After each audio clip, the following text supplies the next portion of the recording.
사람이 어떻게 의로워질 수 있을까요? 참 중요한 진지한 엄숙한 질문입니다. 우리 어떻게 의로워질 수 있을까요? 정례계단은 그렇게 말씀하죠. 회개하라. 회개하라. 어떻게 회개할 수 있을까요? 어떻게 회개할 수 있을까요?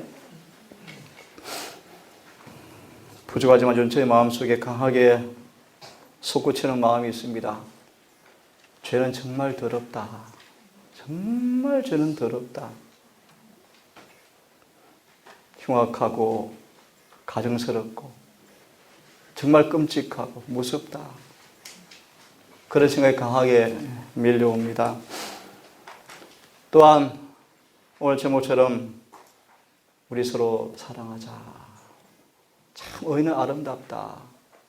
참 고상하고 우아하고 아름답고 깨끗하고 순수하고 맑고 정말 귀하다.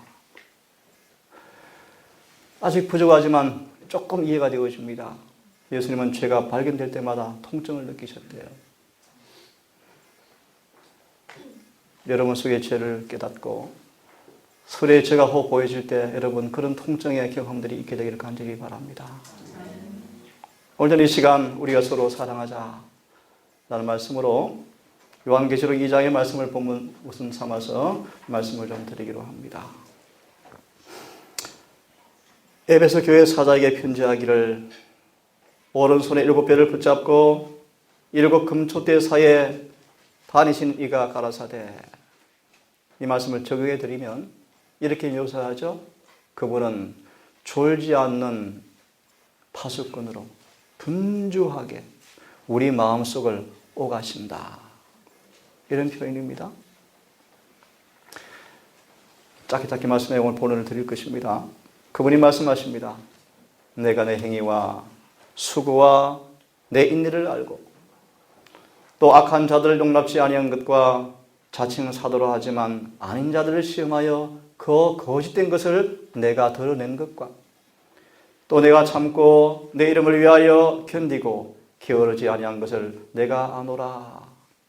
하지만 그러나 사랑과 수고와 봉사와 인내와 영적 탁월함과 부지런함을 내가 잘 알지만 그러나 너를 책망할 것이 있다. 너희 처음 사랑을 너희가 버렸느니라. 그러므로 어디서 떨어진 것을 생각하고 회개하여 처음 행위를 가지라. 만일 그리하지 아니하면 내가 속히 임하여 내 초대를 내게서 옮기리라. 너무나 굉장히 중요한 엄중한 주님의 교회에 주시는 경고의 말씀입니다.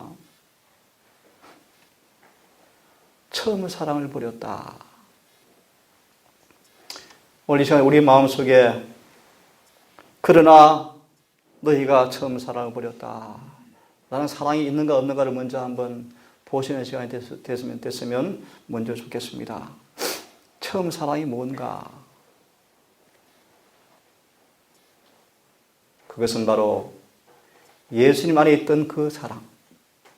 기억하세요. 이 에베소 교회가 많은 칭찬을 받지만 엄중한 책망을 받습니다. 나아가서 이 말씀은 제7일 안식일 예수 재림교회 주시는 말씀이라고 예내시는 말씀하고 있습니다. 수많은 일들이 칭찬받을만 하지만 이 한 가지가 없으면 아무것도 아니라는 것입니다. 그것이 뭔가? 처음 사랑을 버렸다. 처음 사랑이 뭔가? 그것은 바로 그리스도의 마음속에 있던 그 사랑이었다. 기억하세요.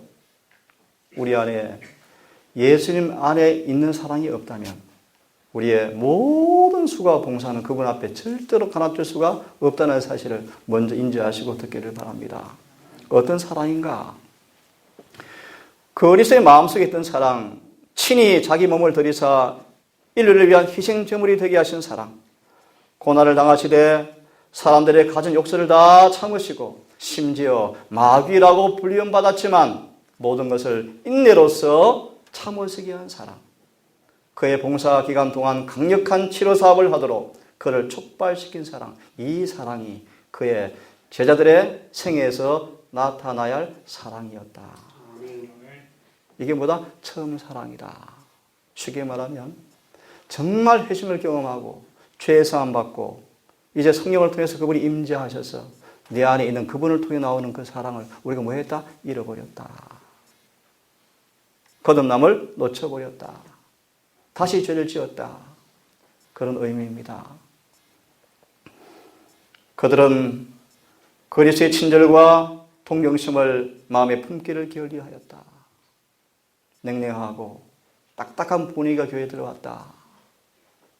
불법의 성함으로 사랑이 식어져 버렸다. 품성의 기질 가운데 자아가 나타나서 선하고 숭고한 사업이 원칙이 망가져 버렸다. 에베소 교회 신자들은 바로 예수를 민노란 사람들을 의미하는 것이 분명하죠. 그죠? 우리를 가리킵니다. 주 예수께서는 그들에게 천부라고 말한 중요한 것을 잃어버렸다고 그들에게 말씀하시면서 그 사랑을 잃어버렸다고 말씀하시면서 회개하라고 우리에게 요청하고 있습니다. 그래서 아까 말씀처럼 중요한 말씀이요.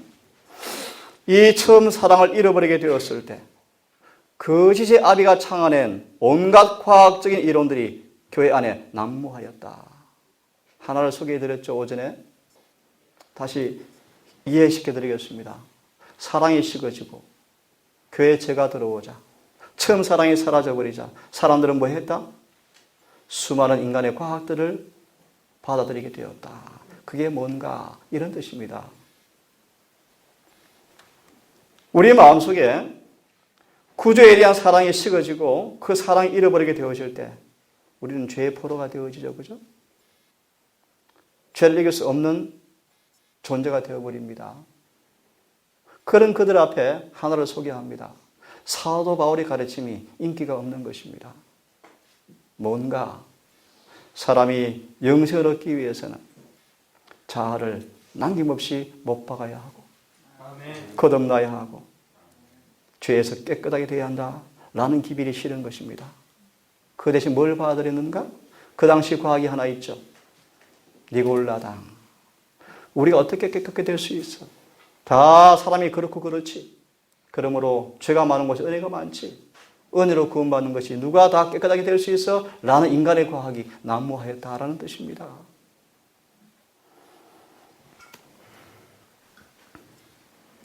처음 사랑은 무엇이었는가? 이렇게 말씀하죠. 그리스도에 대한 처음 사랑은, 회심자의 처음 사랑은 깊고 충만하고 열렬하였다. 그제 새벽에 운동을 하면서 자매한테 그랬어요. 그분의 사랑은 식지 않는다. 그분의 사랑은 변질되지 않습니다. 근데 우리는 변질되어지죠. 무슨 뜻입니까? 처음 사랑을 잃었다는 뜻입니다. 깊고 충만하고 열렬하였다. 처음 사랑을 잃었다라는 말의 의미가 뭔가? 도덕적으로 타락했다는 것을 의미한다. 이 사랑을 없다라는 말의 의미는 신앙 전체를 흔들어버리는 가장 중요한 것을 이야기한다고 말씀합니다. 처음 사랑은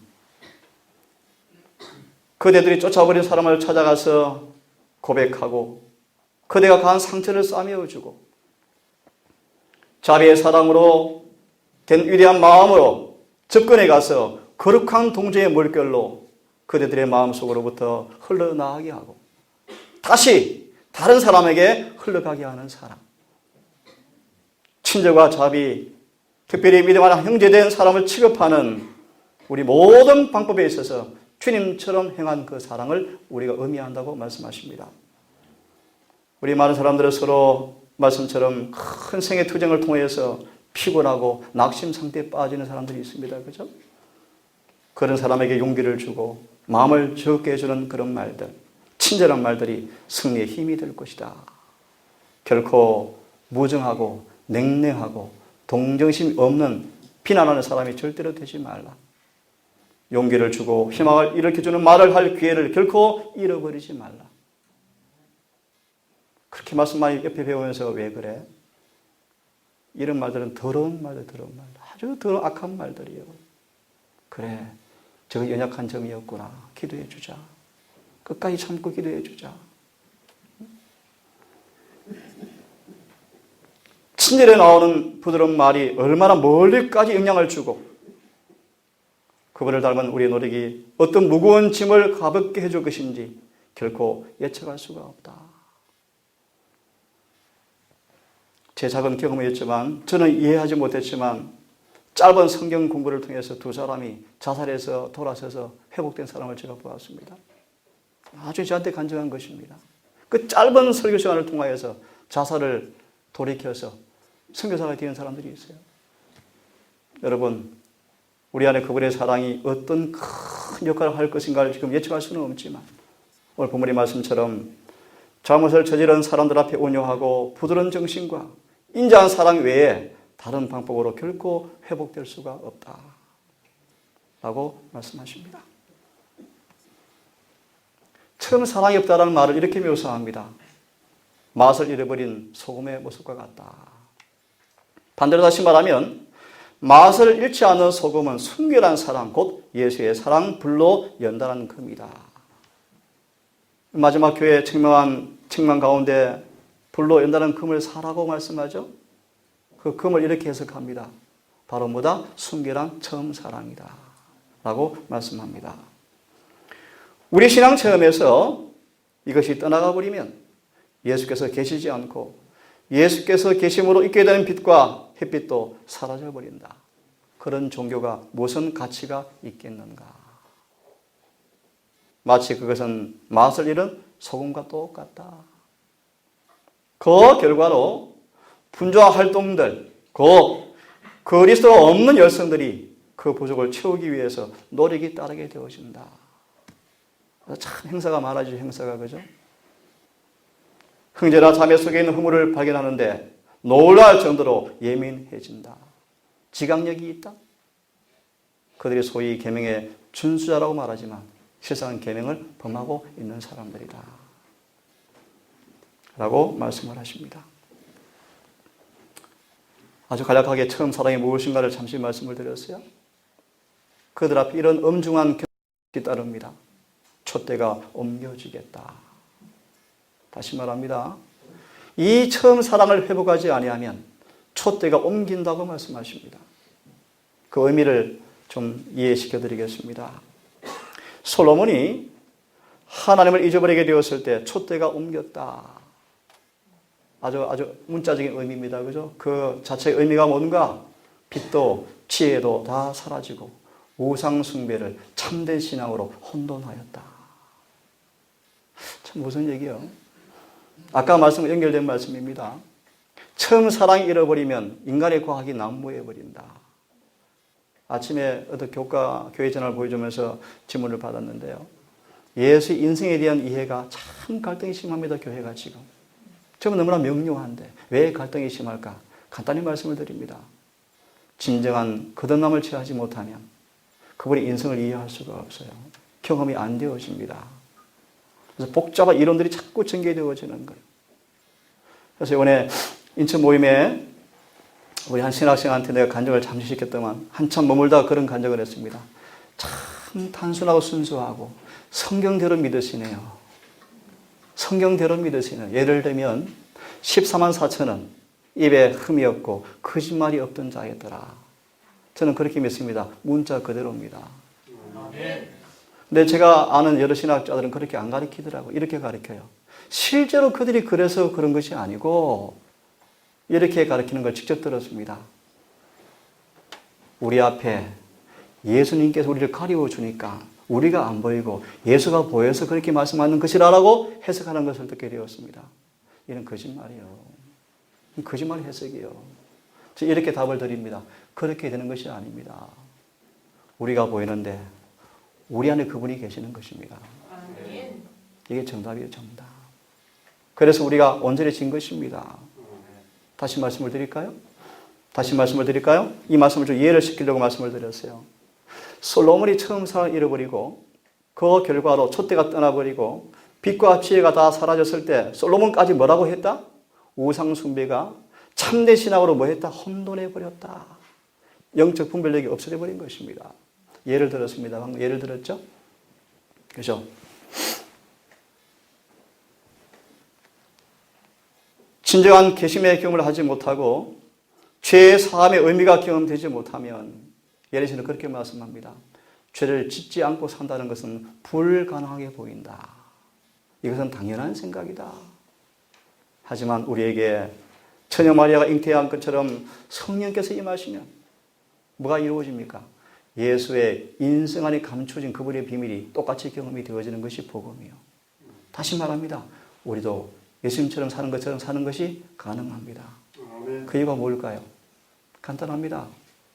그분이 내 안에 계실 때 나를 통해서 그분이 뭐합니까? 나타나죠. 그것이 온전히 온전. 다시 말할게요. 다시 얘기하겠습니다.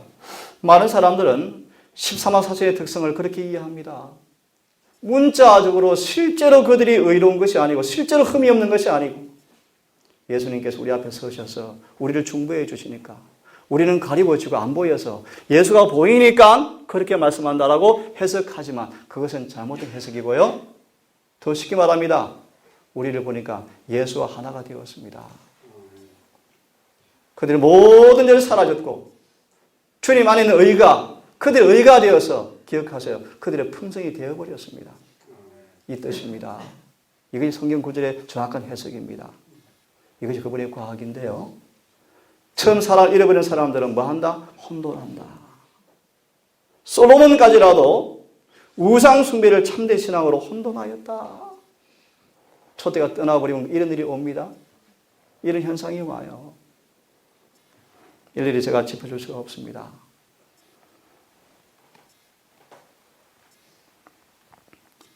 진리 안에서 오래 살아온 많은 사람들이 마음속에 격하고 비판적인 정신이 들어간다. 날카롭고 비평적이며 트집잡기를 일삼는다. 그들은 재판장의 자리에 앉아서 자신의 의견에 맞지 않은 사람들 앞에 선고를 내린다. 하나님께서는 그들에게 그 자리에서 내려와서 죄를 자복하고 통해로 그분 앞에서 부복하기를 청하신다. 이들에게 하나님께서 말씀하십니다. 계속 그렇게 머물면 내 촛대를 옮기겠다고 말씀하신다. 참 무서운 경고입니다, 여러분. 우리의 모습 같은 생각이 들어집니다. 사랑의 금의 빛을 잃어버렸고 보화는 잃어버린 바 되었다. 그분의 의는 우리에게 손대지 않는 샘과 같이 되어버렸다. 촛대를 옮기겠다고 주께서 엄중하게 우리에게 말씀하신다.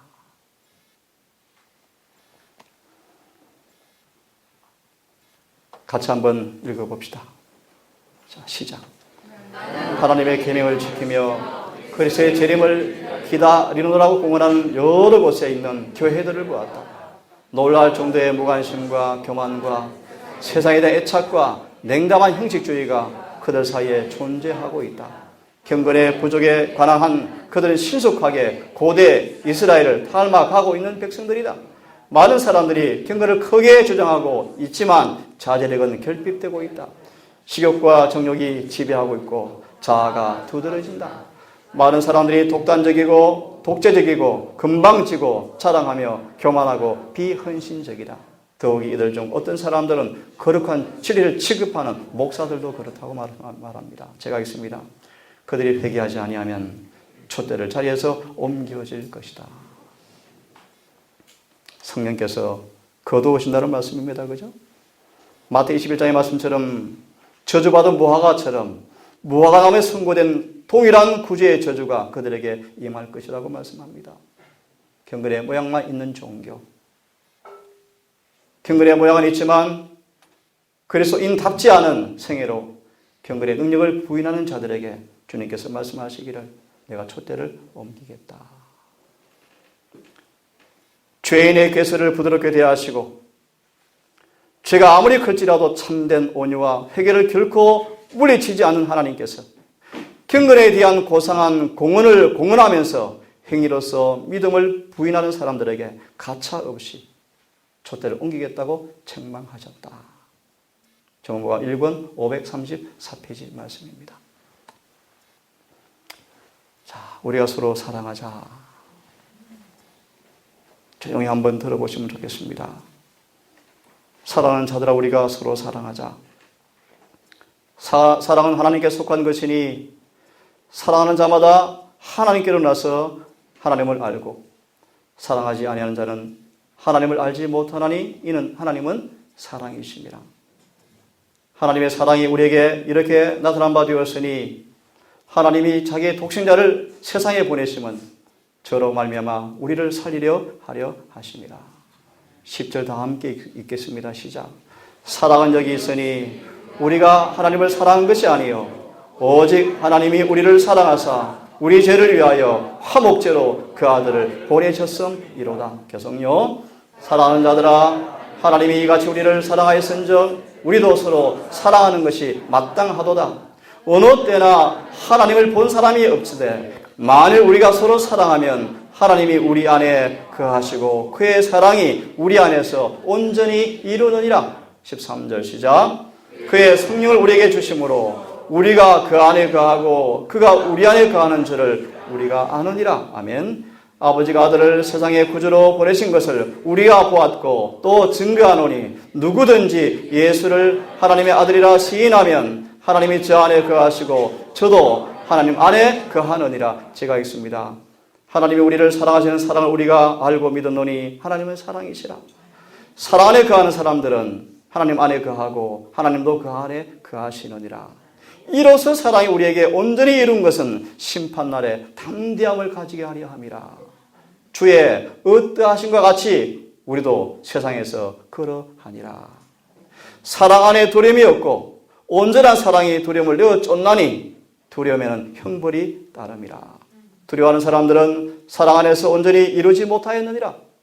우리가 사랑하면 그가 먼저 우리를 사랑하였습니다. 누구든지 하나님을 사랑하노라 하고 그 형제를 미워하면 이는 거짓말하는 자니 보는 바 형제를 사랑하지 않은 자가 보지 못하는 바 하나님을 사랑할 수가 없느니라.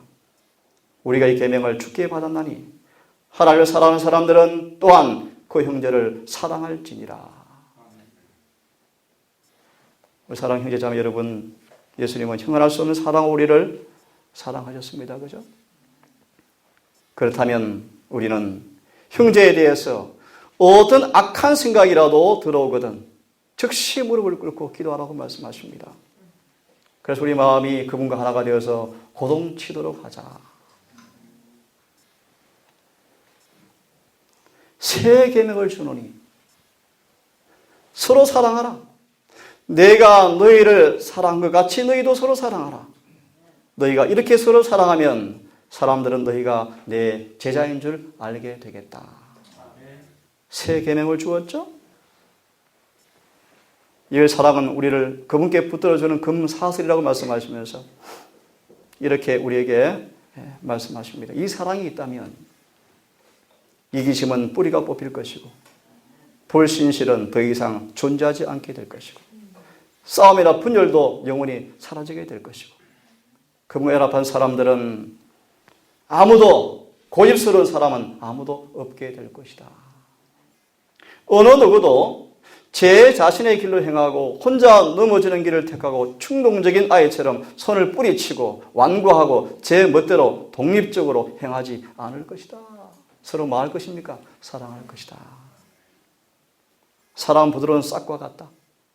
잘 자라도록 장소를 만들어주기 위해서 주위에서 자라나는 쓴뿌리를 다 뽑아내고 잘 자라게 소중하게 관리해야 한다. 이해하겠습니까?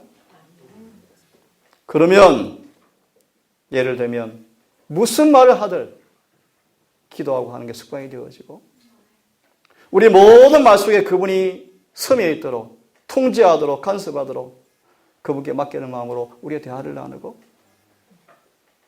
이렇게 말하죠. 그러면 모든 정신과 마음의 능력이 사랑의 가마로 있게 되어서 하나님을 최고로 사랑하게 되어지고 이웃을 내 몸과 같이 사랑하게 될 것이다. 영원한 사랑이 마음에 차게 되어지면 반드시 흘러나간다. 단순히 저들이 사랑을 받음으로써가 아니요, 사랑은 행동의 원칙이 되었으므로 품성이 개발되어지고, 충동은 제어되어지고, 정욕은 억제되어지고, 불화는 완화되어지고, 애정은 개발되어진다.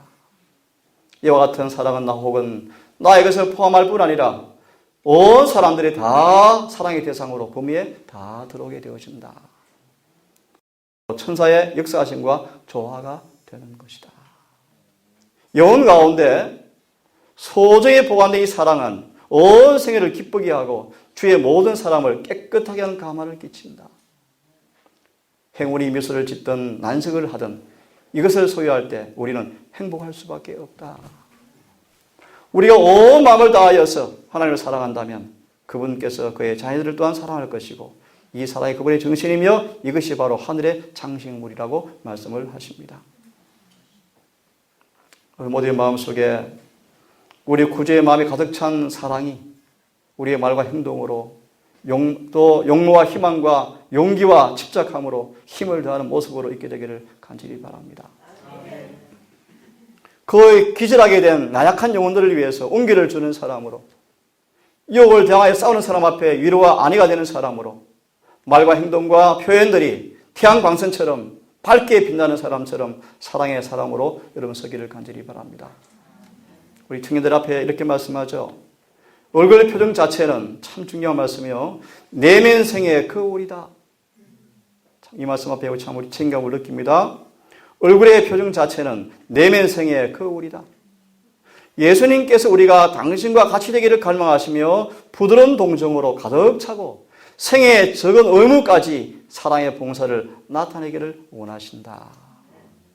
우리의 의무가 무엇입니까? 그분의 사랑의 분계 속에서 거하고 그 사랑을 깊이 호흡하고 주위에 반영하는 것이다. 우리 마음의 중원에 심겨진 사랑의 식물을, 이 순결한 달콤한 식물을 여러분 잘 관리하여서 소중하게 간직되어서 우리의 모든 삶 속에서 이 가마레기 꽃처럼 향내내는 모습으로 드러날 수 있기를 간절히 바랍니다. 이 사랑은 충동적 상황에 따른 변화무쌍한 감정이 아니라고 말씀하십니다. 이 사랑은 무엇인가? 원칙이다. 영원한 능력이다. 영혼은 결코 다함이 없는 샘물 같은 사랑, 그리스도의 가슴에 흘러나오는 순결한 사랑의 시냇물을 먹고 마시고 자라나는 사람이다. 이 같은 칭의를 통하여서 마음은 자극을 받고 동기는 참으로 고상하게 되어지고 사랑은 참으로 깊어진다. 이러한 훈련을 통하여 진실되게 진지하게 서로 사랑하게 되어진다. 다시 말하면 편벽과 거짓이 없이 서로 사랑한다. 이것은 바로 그들의 마음속에 그분의 사랑이 있기 때문이라고 말씀하십니다. 좀 깊이 들었으면 좋겠습니다. 우리는 한 가족이다. 그래서 그분이 우리를 사랑하신 것처럼 우리가 서로 사랑하자고 말씀하십니다. 진실하고 거룩한 이 사랑과 비교해 볼 때 천박한 세속적 사랑은 미래, 교와 같은 것으로 보잘것없는 것이다. 이 사랑을 맛보면 얼마나 우리의 주변이 밝고 명랑하고 행복하게 되겠습니까? 한번 같이 읽어보겠습니까? 자, 시작. 그리스도께서 사랑하신 것처럼 사랑한다라는 것은 언제 어디서나 친절한 말과 유쾌한 표정으로 이기심이 없는 모습을 보이는 것을 말한다. 이런 것들은 아무 비용도 들지 않는 것들이지만 그것들은 영혼들을 감싸는 향기를 뒤에다 남긴다. 그 결과는 도무지 측량할 수가 없는 것이다. 그것들을 받는 사람들에게 축복이 될 뿐 아니라 주는 자에게도 축복이 된다. 이는 그것들이 서로 반응을 나타내기 때문이다. 순수한 사랑은 하늘의 그 그늘을 둔 귀한 속성을 지닌 것으로서 나누어 주는 정도에 비례해서 향기도 더해가는 것이다. 그분의 사랑은 깊고 열렬하다. 그 사랑을 받아들이면 모든 사람들은 마치 억제할 수 없는 샘물처럼 사랑이 흘러나가게 되어진다. 그분의 사랑에 이기심이 없다. 이 사랑의 원칙이 거하는 사람들은 항구적인 원칙이 되어서 그가 친밀한 사람들 앞에 접촉하는 모든 사람에게 이 사랑이 저절로 알려지게 될 것이다. 그 사랑은 우리로 하여금 주의를 끌만한 작은 일을 하게 하는데, 즉 양보하고 친절한 행동을 하게 하고 부드러운 말을 하게 하고 친실한 말을 하게 하고 용기를 주는 말을 하는 말을 하게 한다. 그것은 또한 동정을 필요로 하는 사람들 앞에 동정을 나타내게 해준다. 이 말씀을 읽고 마무리를 해보겠습니다. 치명적 속임수가 있다. 그것이 뭔가? 두 번째 문단을 봅니다. 누구든지 반드시 가져야 할 특성들은 그리스도의 품성의 완전의 표가 되었던 특성들, 곧 사랑, 인내, 희생, 그리고 그의 선하심 등이다. 이와 같은 속성들은 친절한 마음을 가지고 친절한 행동을 함으로써 얻을 수가 있다. 그 다음 같이 읽습니다. 시작. 가장 크고도 가장 치명적인 속임수는 인간이 형제들에 대하여 그리스도와 같은 사랑을 갖지 않고도 영생에 이르는 믿음을 가질 수 있다고 생각하는 것이다. 이해되었습니까? 가장 치명적인 속임수는 예수께서 말씀하신 그 사랑과 동일한 사랑을 갖지 않고서도 영생을 얻는다라는 것은 가장 치명적인 속임수라고 말씀을 하고 있습니다. 하나님과 이웃을 사랑하는 사람들은 빛과 사랑으로 충만하다. 하나님은 그 사람 속에 있고 모든 사람은 그 사람 주변에 있다. 그리스도인들은 그들 주변 사람을 사랑하되 마치 그분께서 위해 죽으신 사람을 사랑하는 것처럼 그들을 사랑한다. 사랑이 없는 그런 그리스도인이라는 것은 있을 수가 없는 것이다. 왜냐하면 하나님은 사랑이며 우리가 그의 계명을 지키면 이로써 우리가 그분을 아는 줄로 알 것이요 저를 아노라 하고 그의 계명을 지키지 아니하면 거짓말하는 자라고 성경은 말하고 있습니다. 나의 계명은 이것이니 내가 너희를 사랑한 것처럼 너희도 서로 사랑하라 하는 것이라. 이것이 하나님께 돌려드려야 할 바로 그 열매이다. 이런 사람들은 사단이 기회가 없답니다. 죄를 짓게 할 기회가 없대요. 서로 사는 사람들 곁에는 마귀가 별로 대적할 기회를 찾지 못한다. 이런 거룩한 사랑의 연합이 그래서 쟁투를 거절하고 연합하고 친절하고 예절을 바르고 부드러운 마음을 가진 사람으로 그런 동산교회로 우리 모두가 되기를 간절히 바라고, 새로운 한 해는 그분의 거룩한 성령께서 임하시는 신임장을 가진 모습으로 서로 사랑하는 모습이 강하게 임하는 우리 교회가 될 수 있도록 더 각자가 회개하고 그래서 부흥과 계획이 임하시는 귀한 한 해가 되어서 어느 시는 모르지만 이말 늦은 비 앞에 모두가 서는 그날을 위해서 힘껏 전진하기를 간절히 바라겠습니다.